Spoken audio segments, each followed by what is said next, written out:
Bank খাতের বিভিন্ন issue নিয়ে আলোচনার জন্য আমাদের সঙ্গে স্টুডিওতে আছেন অর্থনীতিবিদ এবং জগন্নাথ বিশ্ববিদ্যালয়ের অর্থনীতি বিভাগের অধ্যাপক ডক্টর মোহাম্মদ আইনুল ইসলাম। স্যার, এই সময়ের বাণিজ্যে আপনাকে স্বাগত। আমরা যে প্রতিবেদনের সূত্র ধরেই বলতে চাই, এই যে সুশাসন নিশ্চিত করতে দেখা যাচ্ছে ব্যাংকগুলোর পরিচালনা পর্ষদে মালিকদের প্রভাব করানোর বিষয়ে আপনি একমত কিনা? না, মালিকদের প্রভাবের বিষয় তো আগে থেকে বলা হচ্ছে এবং এটা এখন বেশি আলোচনা হচ্ছে। সেক্ষেত্রে এই প্রস্তাবগুলো যদি অ্যাড্রেস করা হয় তাহলে একটা বলবো যে একদিক থেকে কিছুটা পজিটিভ ফল পাওয়া যাবে। সেটি হচ্ছে যে এখন একজন বলা হচ্ছে কিন্তু পরিবারতন্ত্র কিন্তু এখানেও ব্যাংকগুলো তো কাজ করে, একাধিক পরিচালক কিন্তু সেই মালিক পক্ষের দিক থেকে আসে। তো সেই জায়গায় যেটি দরকার, পাশাপাশি যারা বিশেষ করে লেজুর ভিত্তি বলি আর পলিটিক্যাল বলি বা কর্তৃত্ববাদ, এর থেকে কিন্তু বেরিয়ে আসতে হবে, তা না হলে ব্যাংকে সুশাসন প্রতিষ্ঠা হবে না। আরেকটি বিষয় হচ্ছে যে বিশেষ করে ব্যাংক পরিচালনা পর্ষদে যারা থাকেন, ইন্ডিপেন্ডেন্ট যে পরিচালকরা আছে, তাদেরও কিন্তু একটু দক্ষতা, তাদের প্রায়র যদি নলেজ থাকে যে এই ক্যাপিটাল মার্কেট নিয়ে, তাদেরই নেওয়া উচিত। তারা কিছু ভ্যালু অ্যাড করতে পারবে।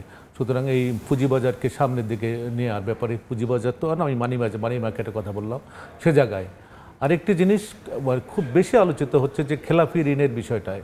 খেলাফি ঋণের যে চাপ এখন যে পর্যায়ে চলে গেছে, আমি আপনার আগের আমি বলেছিলাম যে বাংলাদেশে এখন মনে হয় যে সবচেয়ে বেশি খেলাফি ঋণের যে পার্সেন্টেজটা, সেখানে আমাদের পাশের দেশগুলো, ভারত বলি, শ্রীলঙ্কা একটি অর্থনৈতিকভাবে একটি খুব একটা সংকটের মধ্যে ছিল, তাদেরও কিন্তু 10% উপরে ওঠেনি। এবং বাংলাদেশের গত কোয়ার্টারে যেটা পরিসংখ্যান, সেখানে মোর দেন 16%, এবং বলা হচ্ছে যে এই বছরের শেষের দিকে এটা 30-35%।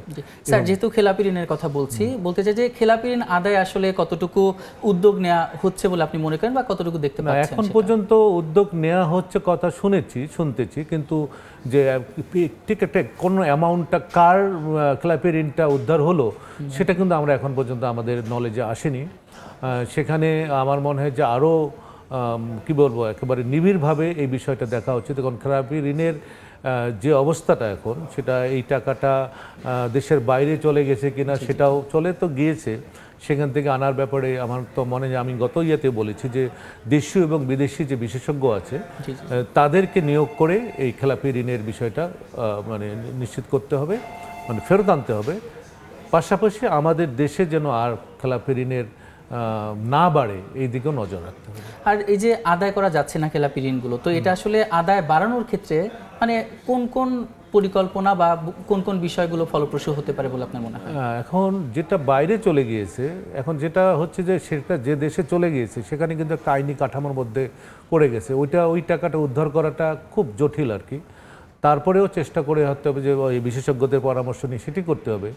আর দেশে যে জিনিসগুলো আছে, প্রথমে হচ্ছে একটা ডায়ালগের ব্যবস্থা যদি করা যায়, পাশাপাশি ডায়ালগের পাশাপাশি যে সামাজিকভাবে যারা খেলাপি ঋণগ্রস্ত, তাদের নানান ধরনের যে সুযোগ সুবিধাগুলো আছে সেটার দিকে নজর দিতে হবে, তাকে জনগণ যেন বোঝে যে কে কে খেলাপি ঋণগ্রস্ত আর কি। সেই জিনিসটা আমার মনে হয় সেদিকে যাবে।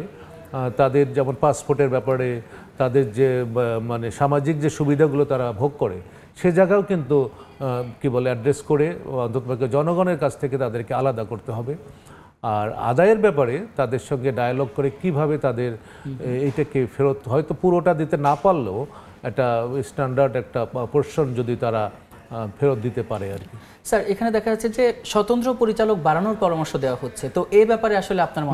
আমি পুরোপুরিভাবে একমত যে মালিক পক্ষের একজন, এবং তারও মেয়াদ যেন ওই যুগের পর যুগ না থাকে, যে 3 বছর পর আবার গ্যাপ দিল, 3 বছর পরবর্তীতে আবার তাকে নিয়ে নেওয়া যেতে পারে।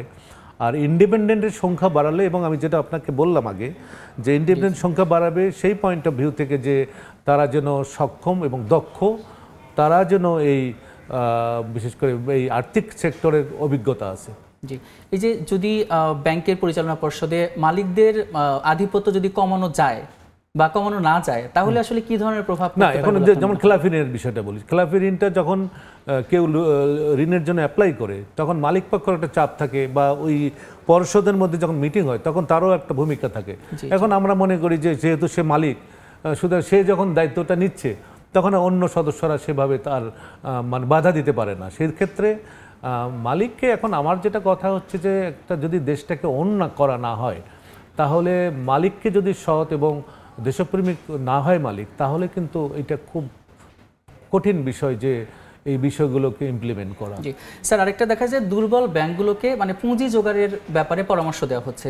তো দুর্বল ব্যাংকগুলোর ক্ষেত্রে আসলে পুঁজি জোগাড় করা কতটা কঠিন হতে পারে বলে আপনার মনে হয়? না, এখন পুঁজি এই দুর্বল ব্যাংকগুলোতে এখনো যারা এখানে টাকা রেখেছে তারা তো সাধারণ জনগণ, সুতরাং জনগণের দিকে তাকিয়ে হলো তাদেরকে অন্ততপক্ষে একবারে কঠোরভাবে নিয়ন্ত্রণের মাধ্যমে তাদেরকে এই লিকুইডিটি না দিলে কিন্তু তারা ক্ষতিগ্রস্ত হবে। জনগণ ক্ষতিগ্রস্ত হওয়া মানে দেশ ক্ষতিগ্রস্ত হওয়া, সেদিক থেকে এবং তারা যে টাকাটা আবার ফেরত দিতে পারবে সে ধরনের পরামর্শ তাদেরকে দিতে হবে এবং মনিটর করতে হবে।